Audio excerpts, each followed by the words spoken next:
La scène aurait été filmée à Benghazi, deuxième ville de la Libye, la nuit dernière. Plusieurs dizaines de personnes manifestent contre le régime de Kadhafi. Ils demandent notamment la libération d'un avocat, défenseur des droits de l'homme. Des images amateurs, probablement réalisées avec un téléphone portable et mises en ligne sur le site YouTube. La manifestation a dégénéré lorsque des Libyens pro-Kadhafi et les forces de l'ordre ont tenté de disperser le regroupement. Plusieurs dizaines de personnes ont été légèrement blessées. Après ces incidents, l'Union européenne appelle Tripoli à autoriser l'expression libre et à éviter toute violence. Plusieurs organisations d'opposition libyennes basées à l'étranger soulignent également le droit du peuple libyen d'exprimer son opinion dans des manifestations pacifiques.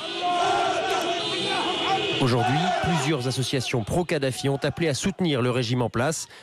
Une marche était donc organisée à Benghazi, mais aussi dans plusieurs autres villes du pays, Sirte, Sebha et Tripoli.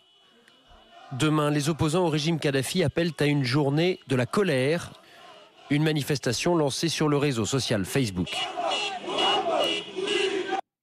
Les nouveaux affrontements politiques aussi au Yémen. 2 manifestants tués dans des affrontements à Aden, la principale ville du sud du pays. Dans la capitale Sanaa, des milliers de personnes étaient rassemblées pour le 6e jour consécutif.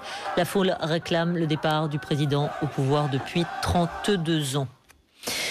En 5 jours, quelques 5000 Tunisiens ont débarqué sur la petite île italienne de Lampedusa, proche des côtes tunisiennes. Pour ces hommes, il ne s'agit que d'une étape avant leur Eldorado européen. Comment se passe la cohabitation avec les habitants de l'île ? Reportage pour BFM